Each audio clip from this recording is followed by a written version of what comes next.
Thank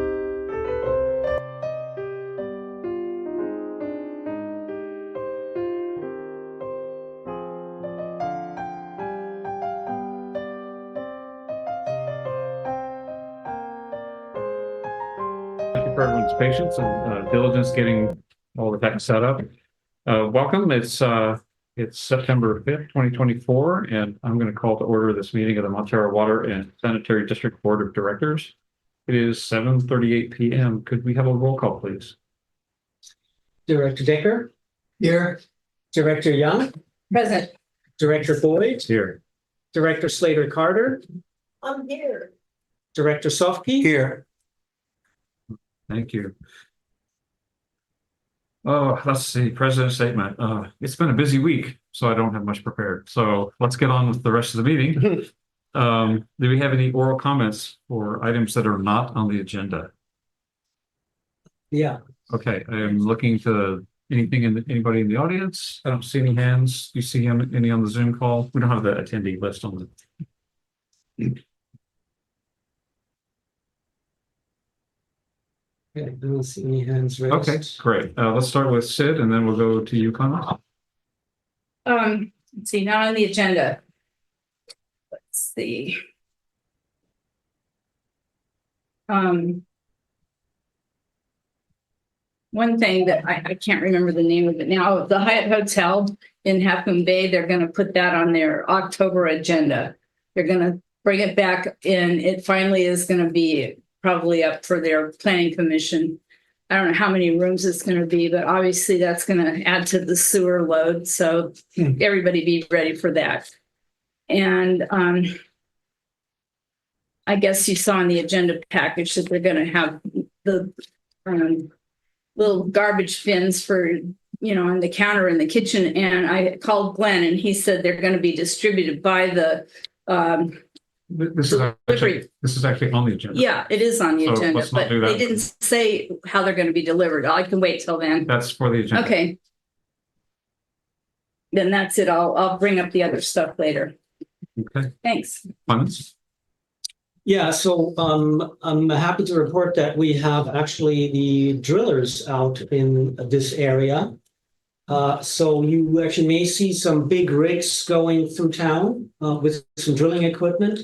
There is going to be some focus on the airport wells. So also along Highway 1, you may see some work, as well as on Grant Street. So we're actually having some activity, particularly on Grant Street, to rehabilitate, possibly increase the amount of water that can be taken out. It always fluctuates depending on how fresh a well is. So we're trying to prepare for the next years and ensure that our wells are in proper working order. Thank you. All right, thank you. All right, let's take a look at the consent agenda. We've got 10 items listed. Does anyone care to pull anything for discussion? If not, Item 2 and Me too. also item 7. okay, so let's go ahead and touch on those, and then we'll pick them all at once. And then Sid, which item did you have? I just wanted to make a Which item? minutes request, minute Item 1. thing on item 2. The minutes. Item 1.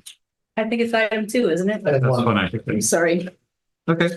So let's go in sequential in numerical order. Sid, your minutes. Okay, Comment? for the August 15th, on item 2 of August 15th, it said the adoption of the workplace violence prevention plan. When I read it online, not on this agenda, but when I was reading it on the one that was posted on the public forum thing, it left out the part about when I requested from Clemens to find out if we personally had workplace violence issues, and it wasn't listed in the minutes, but he did say, no, we do not.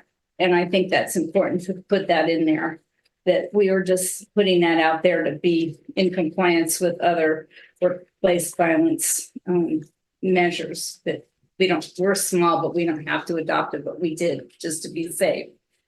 So that was stressed during the meeting, and he didn't put it in the minutes.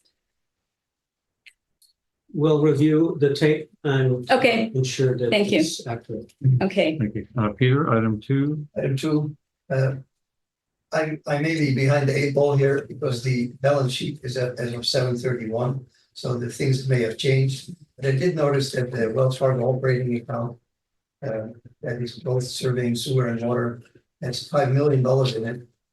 And I know now that we have the camp investment fund up and running for sewer. Is it not a bit too much that we have sitting in the operating account? I believe that the transfer was actually after 7/31. I'll have to double check.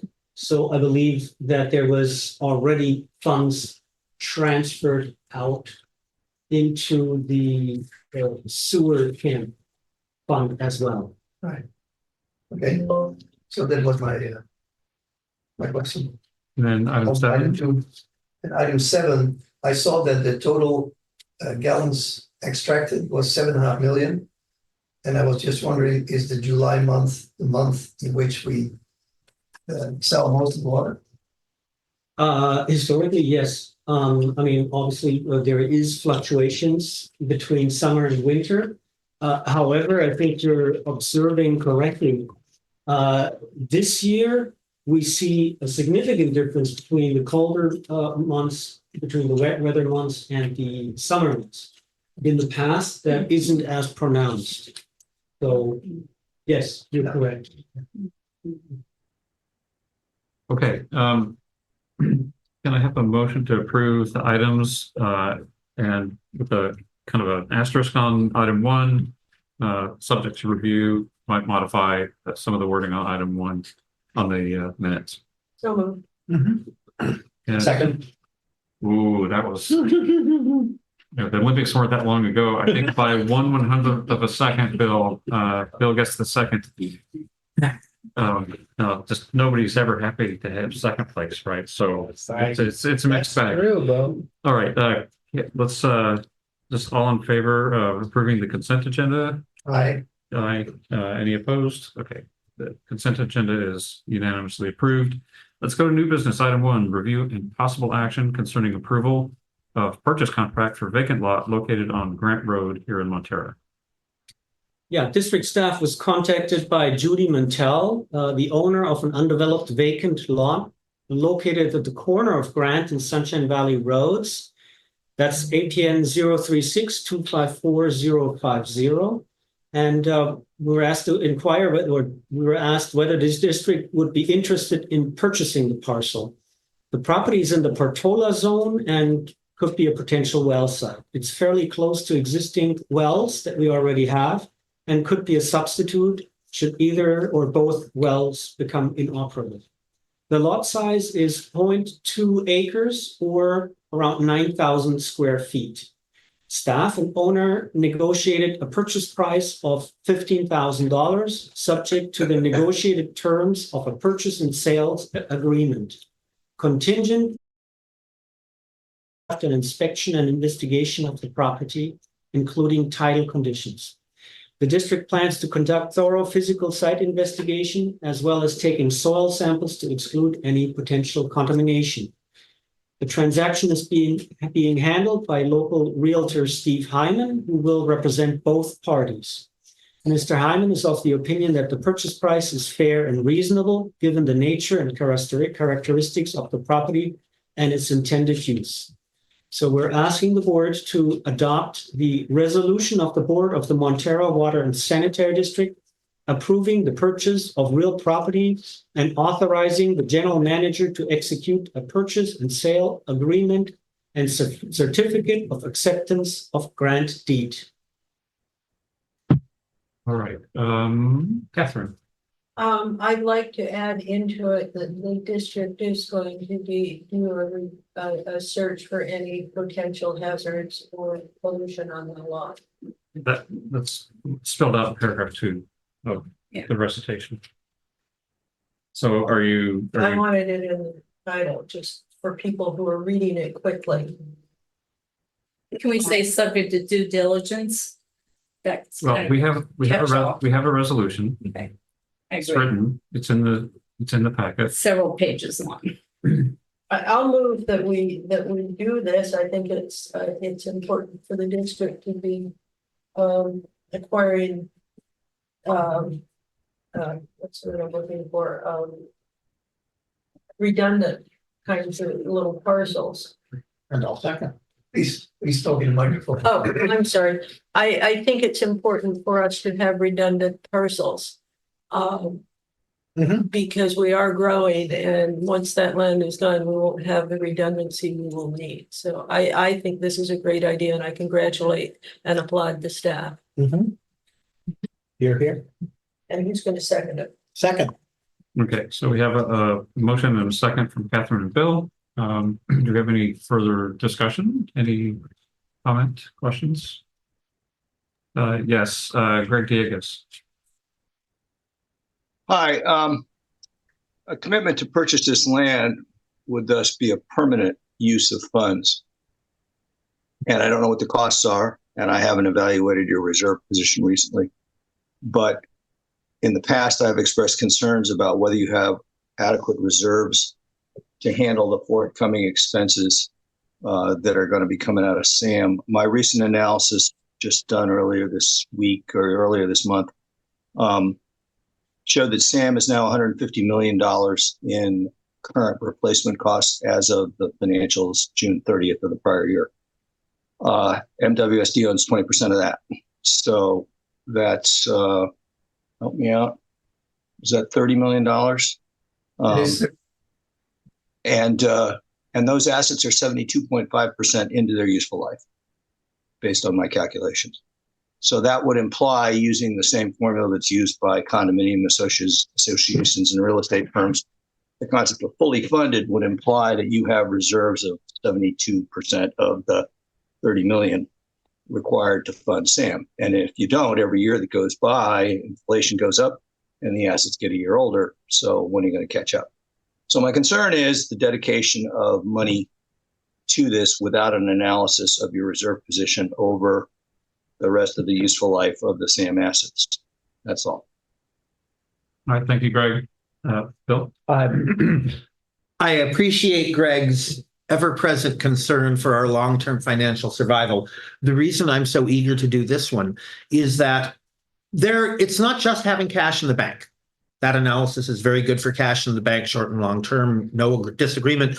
But having land is good. In the case of a wildfire, no one will dispute that our spending 15 grand for making water available and to put it out was a good thing. So this is 1/10,000th of the cost of the SAM problem you're talking about. And so it's less than a drop in the bucket, and I think it's a great idea.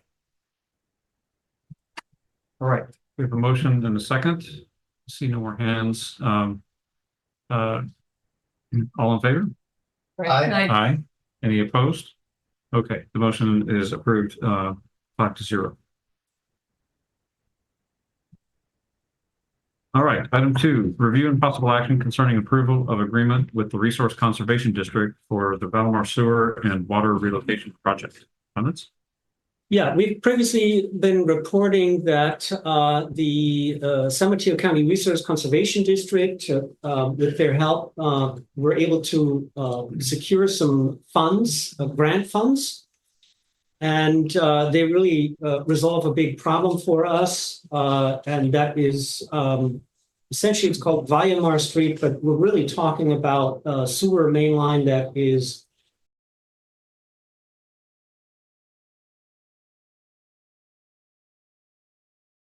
road is gone since a long time. It's on the west side of Valmar Street. And relocating that sewer line has been an ongoing concern for us. And this now proves a first step in the solution because it is essentially shipping in $813,000 for to the total cost of $1,085,000 for the planning of the entire project. And we're here asking the board to approve an agreement with the San Mateo County Resources Conservation District that essentially is for this design and engineering services for the Weimar and sewer and water relocation project. I'm going to ask Pippin to talk a little bit about this project, but again, our staff recommendation will be to authorize the general manager to execute Sanitary Resource Conservation District Professional Services Sub-Award Agreement with MWSD. Pippin.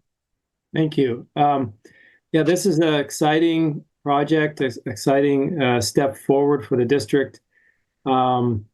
Maybe 10 or 10 plus years. I think some of the longer term board members will recall concerns about dealing with these sewers that are inching ever closer to the abyss of the Pacific Ocean, high up on the cliffs of the former Strand. We have a number of sewers. Some are still legacy from before SAM was created, and served different types of dynamic purposes for the sewer system as it was developed before. And this particular sewer, while most of the year serves about 20 to 25 homes, at certain times of the year or during maintenance with SAM, it can take 40% of the district flow. And so we have a real critical situation that if this cliff is subject to a landslide or further erosion, we could lose this entire pipe. It's in some cases only 3 feet to 5 feet from the edge of the cliff.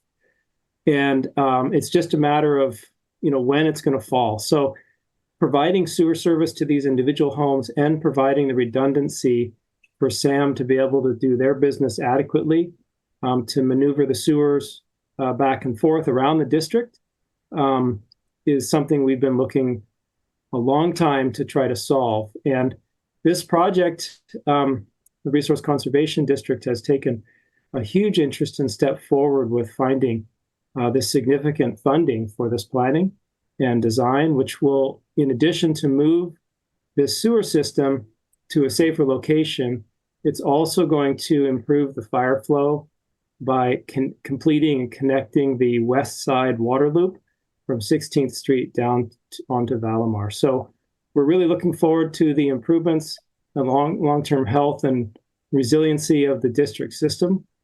And we're expecting about a 3 to 5 year time frame for the total scope of the project. Okay, Peter? And I have a number question. I saw in the documentation that RCD provides maximum $490,924 to MWSD. I don't see those numbers reflected in the write-up, which says that the total sum of $813,500 is being provided, with us only having to contribute $272,000. The way that this reads is that we are about $300,000 short of what we are supposed to have, which is the $813,500. Christine, can you take this question? Yes, I did ask RCD's attorney about that because the grant is for over 800,000, and for purposes of the planning, the planning part of the project that we're doing here, that's what is currently that's the 490 is part of the grant that will be applied towards this phase, the planning phase. The remaining money will go towards the, once we get planning, permitting, and design done, that the next phase, which would be construction, and that money, the remaining money from the grant would go towards that and be subject of another agreement. Then I still see planning and design cost of $1,085,500. So the 490,000 is towards the 1 million.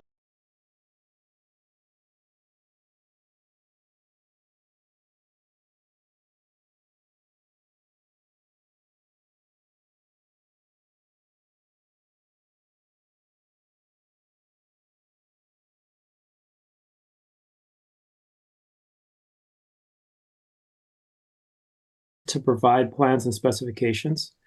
This doesn't, our portion, we're not responsible. Part of this partnership is that we're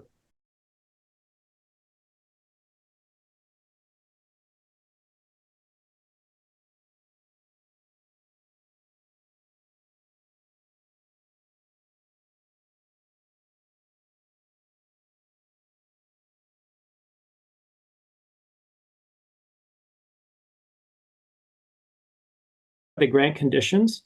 RCD will be billing the grant directly for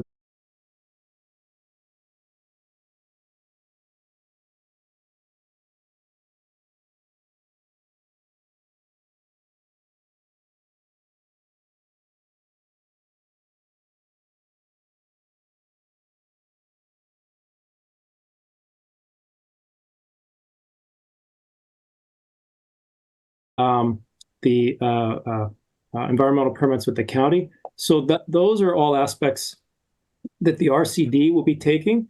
So in a sense, Montara, if you want to think of it, is taking on a subcontractor role to RCD. So RCD gets the money from Coastal. They keep portion for overhead. They keep portion for environmental. And then we're requesting funds to provide the soils report and the design document. And that will be something that we're going to work with Montara staff to present back to the RCD as part of the complete project, if that helps. But we are not spending more than the 490,000 plus the 272.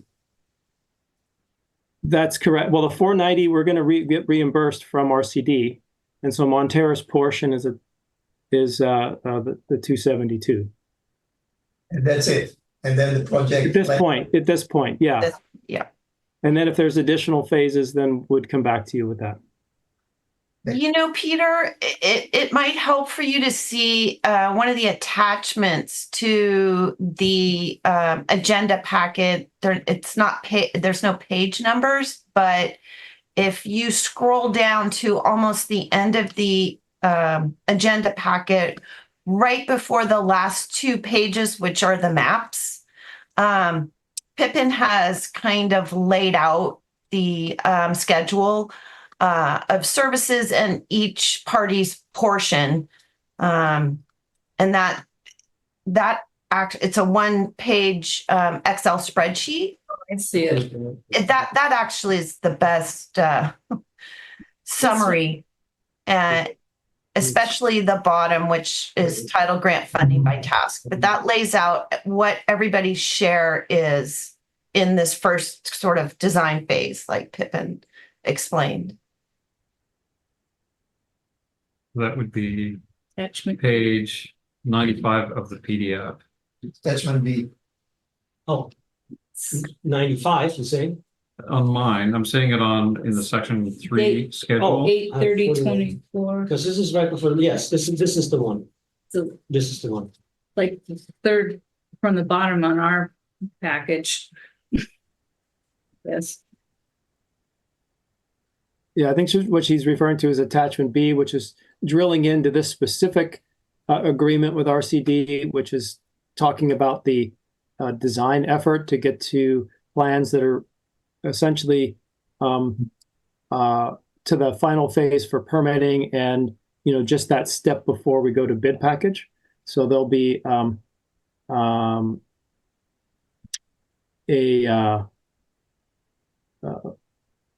the expected cost for Montara is going to be $99,000 for the geotechnical work and soil drilling, and $550,000 for the potential design costs. And then of that, RCD will be contributing the largest portion, which is something on the order of $490,000, and then the remainder will be from the Montara funds. So 138 plus 25 at this time. Right. Thank you. Catherine. Before I can vote on this, and I want to vote on it, or maybe we can just do it as an addendum. I'd like to see a synopsis of the funding and who's putting things in and who's doing what, so that it's, a couple page spreadsheet. So somebody doesn't have to go 95 pages into a PDF to look for the information. Yeah. But let me add, first I have a question for Pippin. What about the laterals to these houses that go from the house down towards the ocean? This was a problem. When I got on this board, this was a major point of discussion off and on for many years. And I think this has been a problem for 30 or 40 years total. I think Yeah. it started in the 1980s something, but the biggest drawback was under state law, we can't just put in a new lateral for people. Now, maybe RCD can do it, maybe they can use this money that funds it. But the nightmares that this board went through early on Yeah. of slide was horrendous. Yeah, it's interesting. It's a good point. I did run across a document the other day, which Ed Newt prepared for you guys regarding an EPA discussion on the broad topic of laterals. And on the broad topic of laterals, it was determined in the 90s that if the general benefit to the district for reduction in I&I, infiltration and inflow, or other significant risk to the district was proven adequate, that the district could fund, like on a one-time basis, repairs of laterals. And that's something you guys have been doing for probably almost 20 years now, 15 years anyway, during the capital improvement projects. And in addition to that, because of the specific desires of the goals of the RCD project to protect the Fitzgerald Marine Reserve, there's a significant incentive to do whatever's necessary to protect that coastal line. So the goals of this project are going to have a tall order, and that is that there are about 22 homes that will need to have grinder pumps installed, and they'll be pumped up. They'll have to have take over a pumped lateral system, and they will be responsible for that in the future. But it will provide them with reliable service. And the most important part of that is, in about 2017, when development was proposed on Valamar Street with those 4 large homes that are there, the district at that time defined that there was no additional capacity in this pipeline. So essentially, all these homes would be subject to a moratorium of no growth because of the risk that this pipe provided or was experiencing. So that would mean no remodels, no second units, no new construction. The developer put in his own main line to provide his own service for those 4 homes. And so that would be a real benefit to the homeowners here, is that this project would effectively lift that moratorium and allow remodels or second units to be built in accordance with the state law. Thank you, Pippin. Greg Diegas. Yeah, I'm sorry. I have a couple of basic questions. Let me just list the 3 of them. I'd like to know more about the fire loop. I didn't see that in the documentation. Secondly, I'm curious how this project overlaps with Sam's assets in the area. It looks like it's real close to the IPS, and I'm just wondering if Sam is involved or if we're doing anything with their assets. And the third question is about these grinder pumps. First half of that question is, are the new homeowners going to pay for them? And then secondly, who's going to pay to maintain them for the perpetual future life of that grinder? Is that going to be borne by the rest of the ratepayers in the district, or are going to be specifically charged to those owners? So that's the fire loop, Sam, and the grinders. Thanks. Sure. Yeah, the fire loop portion isn't featured top and center, but it is in the documents. Essentially, to make room for the work we need to do, there is a significant portion of the water main on Valamar Street, which predates World War II. We don't know its exact construction date, but we'll just call it 1940 for a round number. Could be earlier. So part of this goal of this project is to repair and relocate all the assets as necessary for a successful improvement in the infrastructure. And so that water line will be replaced and moved over to provide adequate space for this additional sewer main, which needs to be installed.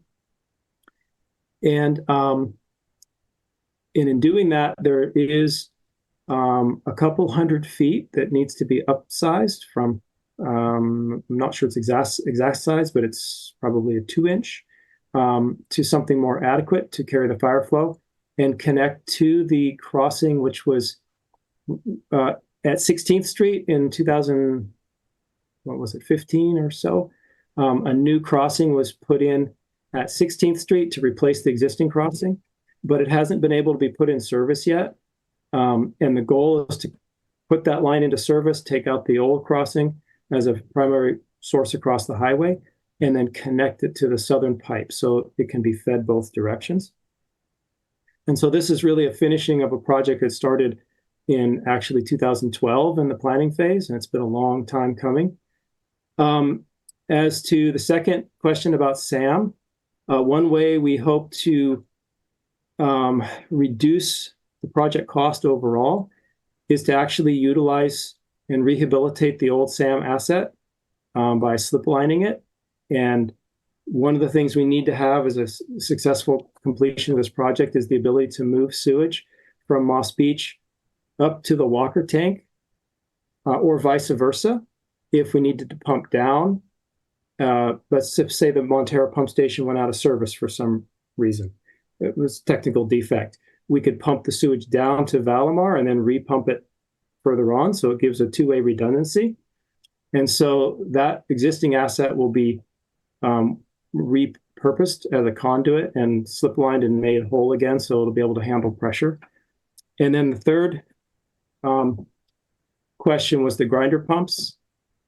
And it's our opinion that the grinder pumps, we understand that they are more complicated than a gravity sewer lateral, but the benefits to the homeowner being able to have a reliable sewer system and be able to have no moratorium on their houses is kind of offset by the fact that they're going to need to maintain that cost in the future. But they'll be borne by the individual homes, not the district at large.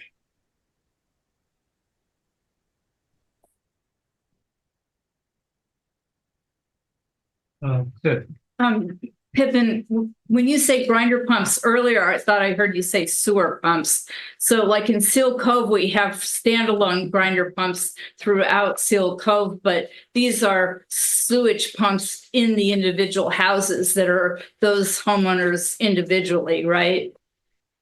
For their Each lateral is going to have its own duplex booster pump to come up to a pressure pipe in Valimar, which would then flow essentially south into the Valimar pump station. And then the current pumping capacity that's at the Niagara pump station, which is our pump station that's only about 40 feet from the cliff's edge, that will be abandoned, and those pumps will be moved to a manhole outside the Valimar pump station to allow the summer, those smaller pumps to be used for summer pumping activities.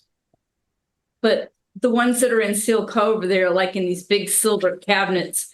That's not what each house is going to have. No, they'll have a small, green lid or something to that effect, and then a junction box, maybe 12 inches by 18 inches on the side of the house with a disconnect. But that's the individual homeowner's grinder or sewage pump. Yes. Right. Okay. Thank you. Yeah. So those are quite a bit lower cost than those bigger ones you're talking about. Okay. Well, Greg used the word grinder pump, but I heard you say sewage pump. So so we kind of refer, for lingo, we refer to our district pump stations as sewer pump stations and the homeowners' pumps as grinder pumps. That's kind of just to differentiate it. It's, many sewer pumps kind of grind up what goes through. So it's sort of a terminology. But the individual pumps are just, much smaller. They're just about 3/4 of a horsepower size. They're just, like a glorified sump pump. Okay, thank you. Catherine? How are these going to work when there's a power outage? That's a good question. That's one of the goals we need to bring forward in our design. There are one factor we always design for is we whenever possible try to install a system that's larger than the minimum. Our district standard is almost twice the capacity of the minimum typical grinder pump. So sometimes it's even 3 times what some cities allow. So just the physical capacity alone has a lot more storage time. The individual homes, if they had a battery backup or could have their own generator, that's one approach on how they could be powered, or with like a Tesla battery wall or an individual generator.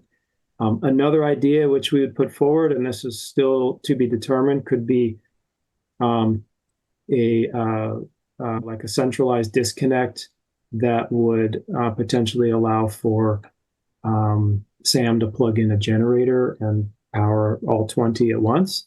That would be electrically a bit more complicated to develop a system like that.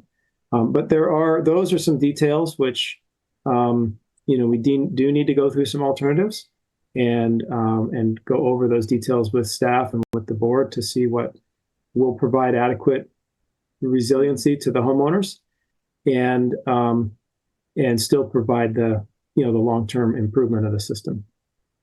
Bill? To your point, yes, that is absolutely the kind of detail that you guys can go over, and then once you come up with the best possible answer, we can bless it. But I'm super satisfied. It is the homeowner's best interests to figure out where their power supply is going to come from, because in the horrible case of power outage, they are going to be suffering immediate consequences far more than we will. So I'm sure they'll work something out. But it also seems that these questions are far to the side of whether we approve the motion in front of us at the moment. Well, 2 things. I know the ones in Seal Cove, when we had like a multi-day power outage, like what was it, last January? I forget even. SAM came and used generators to boost up our sewage, the standalone grinder pumps to make our sewers work, because our whole neighborhood was out of power and those things weren't working.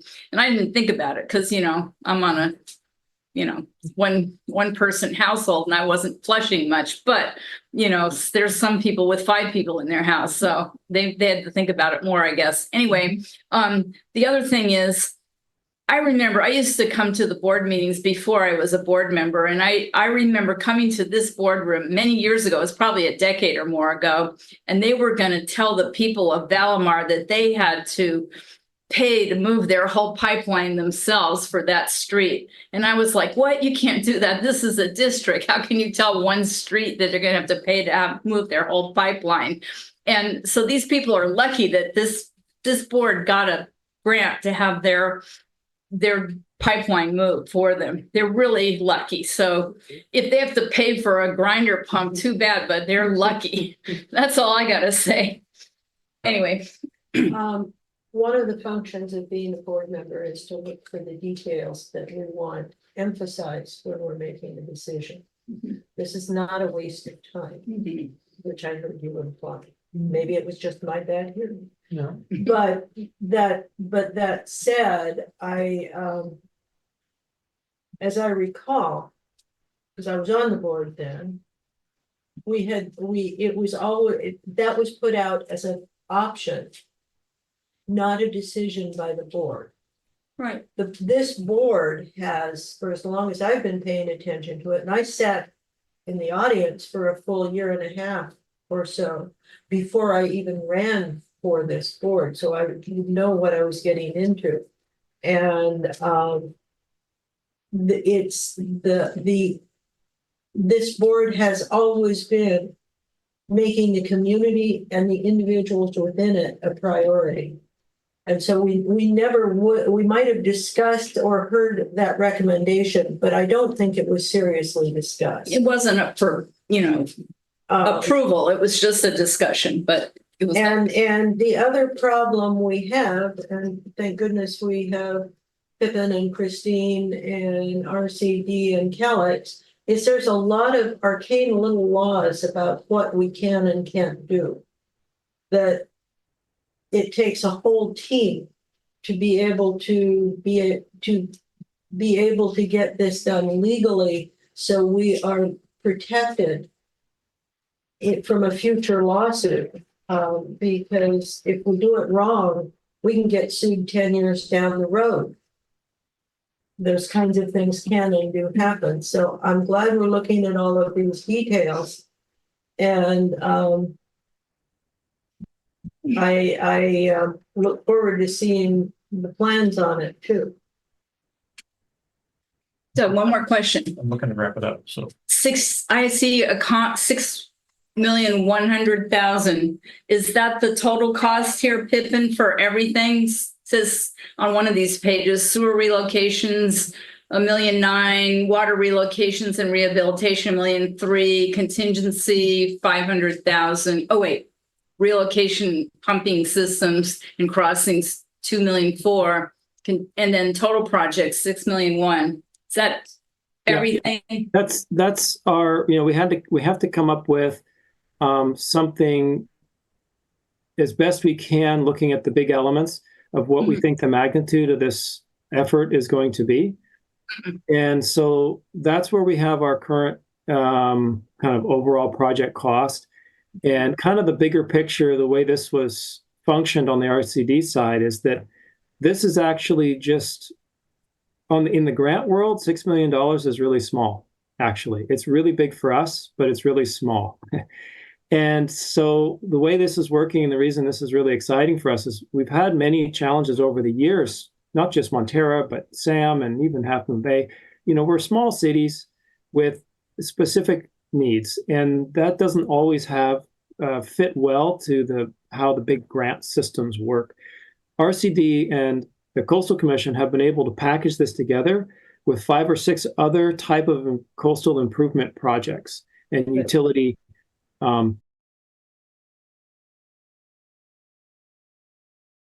this area of Half Moon Bay, but they're looking at stuff from Pacifica all the way down the coast on a much larger region. So this is one part of a bigger coastal improvement grant. So the total grant's probably more on the order of $25 million, to throw a number out there. But we're projecting that 6 million, given the elements here, is a sort of something we're working towards in that grant structure, so they have an idea of what our goals are. And if we can obviously beat that, it's better for everybody. But that's our starting point.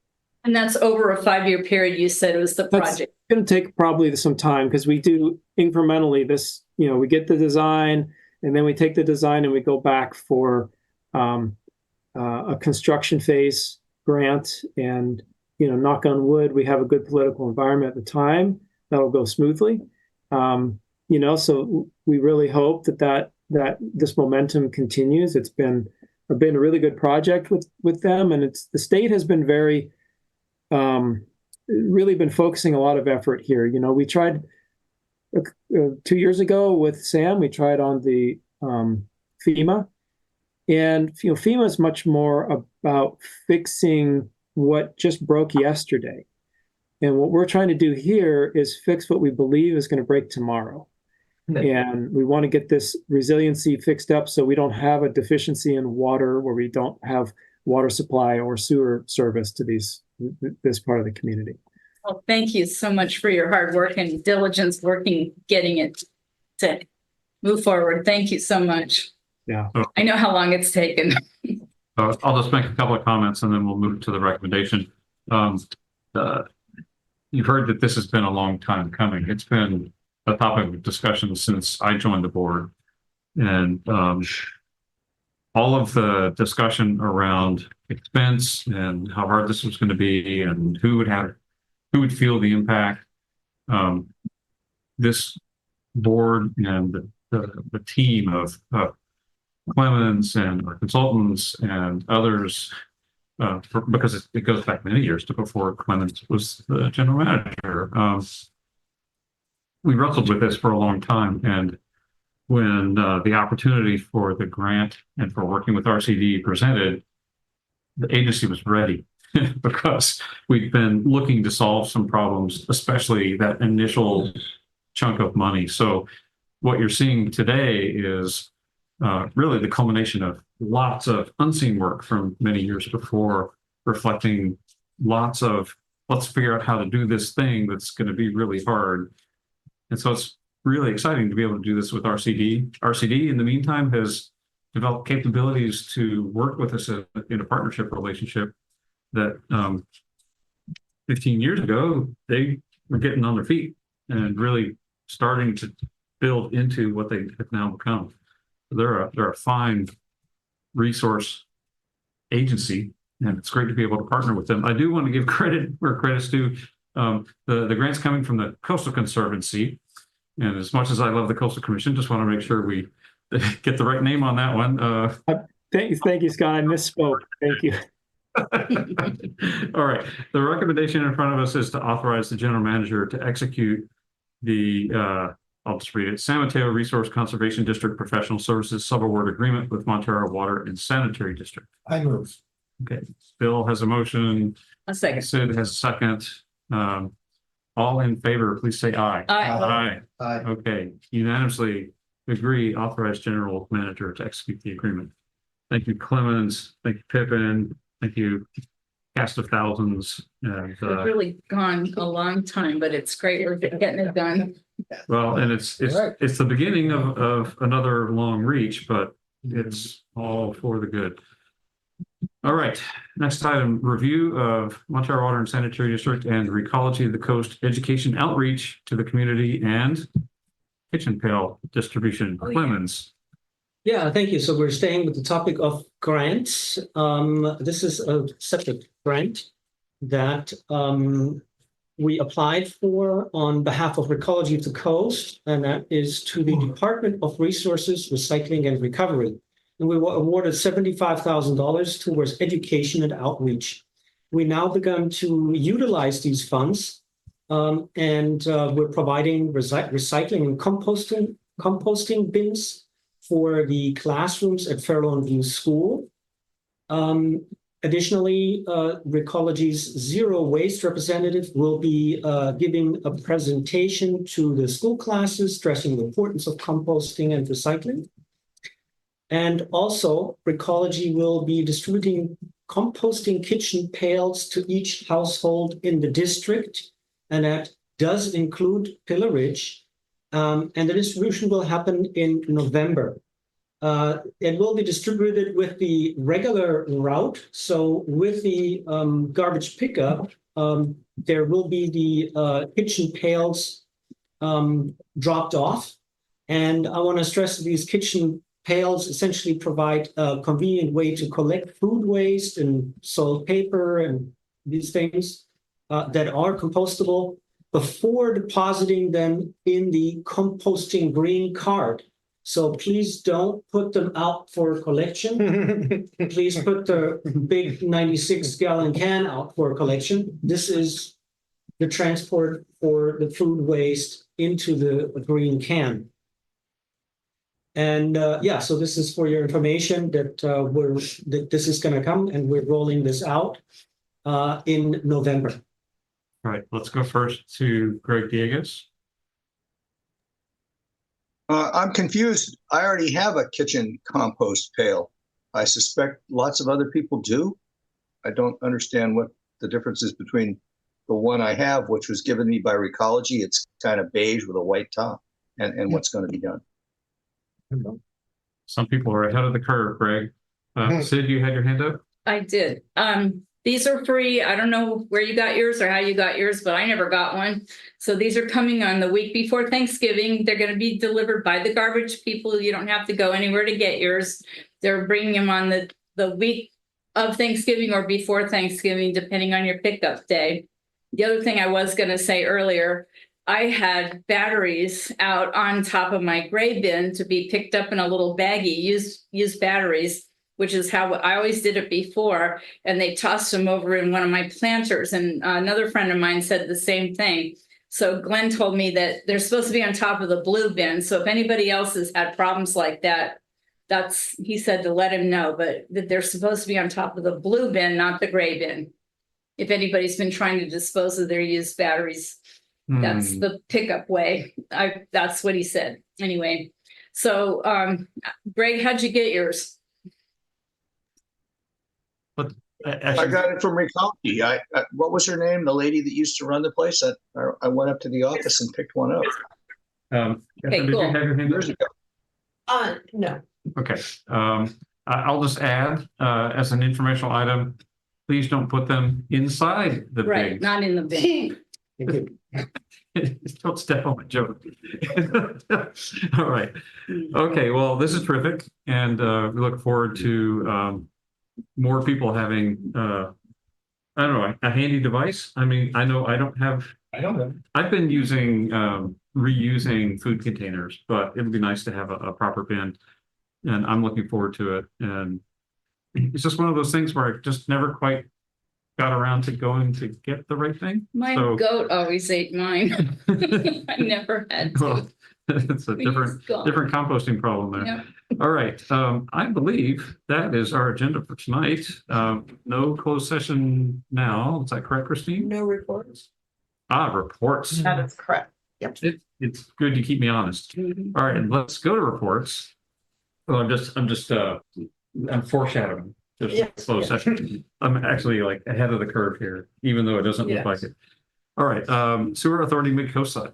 Right, the last meeting at SAM was August 12th, I think, and our next meeting is September 9th.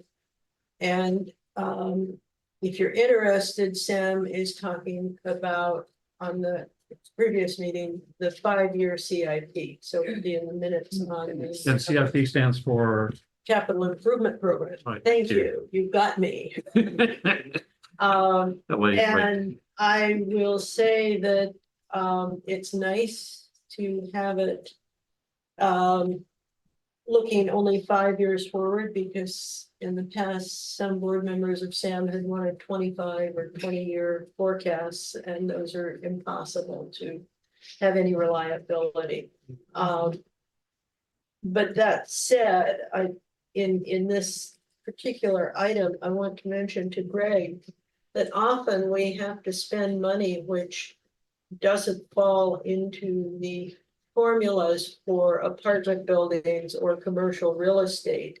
One of the biggest things that I take account into making these decisions is the future liabilities. Because we're looking at huge liabilities for the 4 million gallon spill that happened in Montara. And there were many discussions at SAM previously, oh, we don't have the money to fix that pipe, and we ran a quality control, and it turned out the quality control was only as good as it could see, and it couldn't see the corrosion between the dirt and the pipe. So it wasn't inside the pipe, it was coming into the pipe. And so a lot of these things, like this $15,000 piece of land that we're looking at, it's once that's gone for something else, we lose the opportunity for a future water supply resource. And our job is to make sure this district and the other districts that this district is involved with are able to operate into the future. The next one, I'm going to jump ahead, and then Greg, you can do MCC, but is LAFCO, and that meeting. Please, I have something about Sam. Well, why are we interrupting? Because she's jumping ahead to LAFCO. Can I ask a question about Sam? Are you still on the SAM? Whatever. Okay, no, I'm sorry. You need to come through the chair when you want to. Well, I have my hand up. That's not. That's right. And being recognized is a thing. Okay, Okay, so let me just ask.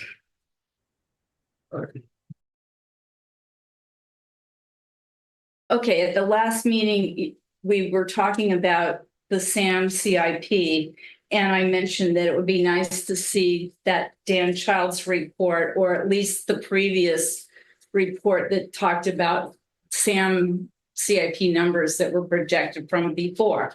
And I don't know if you have that. Can you get it? No. Okay, It is a closed session item. It was never adopted by the board. It is not a public document. can't be gotten. Okay, It's not a public document. so they won't provide it. It's not a public document. Okay. Well, I know Harvey's coming onto the board, so it would be really nice to know what their proposed CIP is going to be for going forward in the next 5 years if they want to put in hotels and 40 unit buildings and the other thing. The city will have all those planning documents, yes? They will, I hope. Well, I mean, they've got their LCP, they've got their specific plan, they've got all sorts of documents. Well, the CIP she's talking about it's in September, you said, right? The next. It was we talked about the SAM CIP, not the city For CIP, September. in August. Oh, August, okay. But we haven't adopted the minutes yet. That will be September 9th. Okay, but the next planning thing doesn't have the hotel for the Hyatt Hotel isn't coming until We're October. not looking at those. Those are gonna be coming up. Those are Half Moon based planning, Okay, not a SAM planning. okay. Yeah, Sam's not a planning agency. I realize that, but don't they have to project what their flow is gonna be for 5 years to do the CIP? Not for No. Sam. Okay, all right. I mean, Sam can be advised by whatever's known, sure. Okay, And I'm sure it would behoove Sam to be in conversation with the city to try to anticipate plans. okay, Well, But and that would be a more informal thing. the Okay. reason I was linking LAFCO to SAM okay. is because LAFCO just won a case. The East Palo Alto Sanitary District was allowed to be annexed by the East Palo Alto because their finances were in such bad shape. Okay. And it's the same with the Broadmoor Police. That got There- next. They are trying to, the LAFCO is working on that one right now. I see. But again, many special districts, and this is why I appreciate Greg's continued reminders to us, is that many special districts are clueless about their finances. And then they get into a lot of trouble. And so that's one of the things that LAFCO looks at, is how well a district observes and adheres to contemporary costs and future risks. So anyway, but the LAFCO hearing will be, and you can go on Zoom to watch it, September 18th at 2:00. Let's see, Midcoast Community Council. Oh, wait, hang on. I see Pippin has his hand up.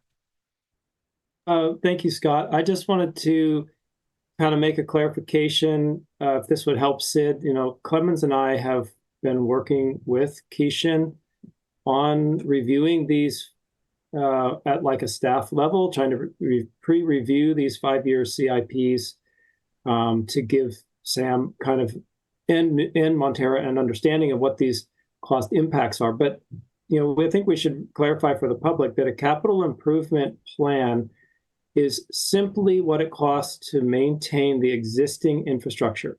Nothing more, nothing less. So if there's like in Montara, I can speak for Montara, and I assume Half Moon Bay has similar ordinances in place. When a developer comes into Montara and adds capacity, they buy a capacity charge and they build some of the needed infrastructure, like we spoke about in Valimar earlier tonight, that makes their project work. So those are new assets or new infusion of money that is not part of the capital plan. That's something that comes in to expand. So if there was a big expansion required, the developer in that project is supposed to be fronting some of that money. So that's outside a capital improvement plan. All right, One hopes they have. go to Greg for Midcoast Community. Thank you, Pippin. I think it's been since late June since I did an update, but I don't want to repeat everything. Let me just go to the near-term stuff, and if you have questions about the other stuff, let me know. As you may be aware, the National Park Service is going to be redoing parts of the GGNRA lands and Rancho Corral de Tierra and so forth. There's been considerable controversy by people with horses because one of the drafts of the plans was going to markedly reduce the horse stabling. So we held a meeting. We had 150 people attend that night. It might have been the horses that really were the draw. And we wrote a letter documenting concerns of the community about the plans that the National Park Service was outlining, specifically asking for a dedicated public meeting in a larger venue for everybody to hear rather than just a 1-hour slice of an MCC meeting.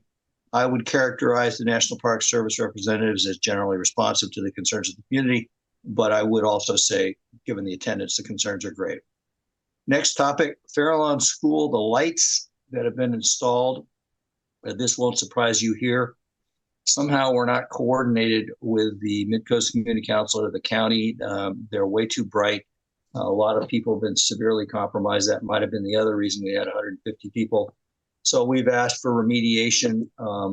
Our history with the Rio School District has generally been collaborative. So I'm hopeful that they will do something, combination of changing the light intensity from blue to something lower or dimming or buffering them with shields. Third, I think you're aware that San Francisco Public Utilities Commission, partially because Sean Handel, a resident around here, didn't give up, has committed to restoring the outlook at the top of Montara Mountain, something that I think we discussed 2 years ago, maybe more. I know Clemens and you all have been involved. On this September 11th in the morning at San Mateo County Planning Commission, there is a hearing on the plans to rebuild that overlook and have a small viewing area. I don't know if you're aware of what's going on in healthcare on the coast. Claire Toutant is the expert here. I'm not. But they are seriously working with Seton to develop more robust healthcare. Our request has been for an urgent care center. Some talk has been about an emergency care, which is harder to justify financially. But Claire reported that Seton seems sincere and that the property that's there is in the process of being upgraded. And I'll stop there. Oh, I want to mention that there's 3 MCC seats open this fall for appointment with no candidates running. So we're hoping to enlist members of the community to serve on the MCC. If you know people who might be interested, please let them know. That's it for me. Thanks. All right, thanks. Sid. Greg, yesterday I was watching the Half Moon Bay Council meeting, and they had Seton at their meeting this Tuesday. And at the end of the meeting, Deborah Penrose wanted to have another follow-up meeting with them and suggested maybe they include Claire. And Chris Lynn got up and said we should have it in maybe at the harbor or someplace because the MCC should be involved. And Deborah was like, well, we have a bigger meeting room. I don't know why they didn't even think of inviting you guys, but you might want to watch that meeting and take, get at least Claire involved to have the meeting with them. I'm not worried about it.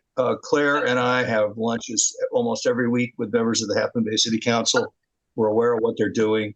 I think it's going to be collaborative and fine. And yes, there probably will be another meeting at a bigger venue. I'm just pleased to see that things are actually happening. Yeah, they did say they were working on that emergency room too. Thank you. Stefan? Actually, now I didn't put a note, and so it has somewhat escaped me, but I want to thank you for all the work you are doing. Oh, I know what I wanted to say. Unelected vacancies on the MCC, the Board of Supervisors could ultimately make the choice as who was going to sit on the MCC in a decision-making position. That's a little scary because Ray Mueller has been talking about getting rid of the MCC Oh. from some of the rumors I've been hearing, or at least reducing the number of members on the MCC to 5. And none of this would be, of course, with any interaction with the community. From what I've heard, I did follow the Pescadero PMAC, and there was some outreach and some discussion, but many members of the community felt it wasn't adequate, and that it had been imposed on the folks in Pescadero. Now, they've had trouble filling their PMAC for decades. Maybe it was logical, maybe it wasn't, but MCC is a vigorous, robust body, and I think I'm willing to somewhat help anyway to put out posters or something, because ultimately we do not want the Board of Supervisors making the decisions about what goes in our Mhm. community. Greg, who's staying? I would just come to reply to Catherine, say, I'm not going to say everything that I think I know here, but your concerns are well founded. Thank you. All right, thank you. Anything further on CSDA or LAFCO, Catherine? No, Okay, Christine, anything for an attorney's report? No report. director's reports. That's next on the Next. agenda. Oh, good. That comes after attorney's. report. Ah. Keep each other on our toes. Any director's report? Yes, I took a workshop, Brent Ives, who is a consultant about board management and strategic plans and board organizations and so on, very kindly offered to board members on his list a free 1-hour discussion about doing general manager evaluations. And I found a whole lot that makes a whole lot of sense. And so I called Clemens. This board is going to be undergoing some board member changes. We're going to have people who aren't used to the public process, don't tend to attend meetings and that kind of thing. And so I would like to see this board seriously discuss working with Christopher Boucher, who's the best HR attorney I've ever run into. Brent Ives, who is more of an organizational kind of consultant, and he takes it more from a political point of view. And put together a policy document that this board drafts and approves so that future members know what's involved in sitting on a board. Things like, how do you handle a general manager's evaluation? According to Brent, and it made all the sense to me, what you're evaluating for their performance in the past year, and you're evaluating against the well-founded, well-defined discussion points from the previous year's general manager's evaluation. You're not going back 5 years and saying, oh, well, he didn't do that, or she missed this. I think we need to be doing this, and I'm going to be talking to others about it in other districts, but I'd like this board to take the lead of having these kinds of documents and policies that have been agreed on as guidelines and protections for future board members, so they understand more about what's going on too. Because we have seen situations in other boards where people have come in with their own agendas, and it totally shakes everything up. And right now we are an excellent team with a superior general manager, and our crew just does a fabulous job. But I wouldn't want to see 3 people get on this board who are clueless. That could destroy all the work we have put into this. for this community for so many decades. And our history back to, what was it, 1955, when this board was started. So I'd like for us to be working on it. And what he did say was a general manager's report for it to be well done generally takes about 6 months or more to be able to get it done. Depends on who you're consulting with and all of the various policies. So I'm just bringing this up. I look forward to working with Clemens to get more details on this to be able to give to you. But when I got on this board members have been coming in on their nights after work and coming in and paying the bills and signing the checks. Everyone had a key to the building and to the files and to the office. Highly insecure. But we were little, and we have come so far since then. And I want to see this district continue to grow and make itself a very professional organization that truly represents the community and makes this kind of information available to folks. One of my other thoughts was, I'd like to have this information available on our website, so if somebody's considering running for MWSD, they can read it ahead of time. So those are sort of my thoughts after sitting, and it was a short presentation, but I'm going to be getting a whole front asking for the notes and stuff from it to distribute. Okay, thank you. Any other director's reports? All right, general manager report. Nothing in addition to the written report. Okay, so that's in the packet on the website. We do not have a closed session at the end, so we are at the end of the agenda. I'd like to thank everyone for attending. Appreciate your hard work, and we are adjourned. I hope that whale gets out of the harbor.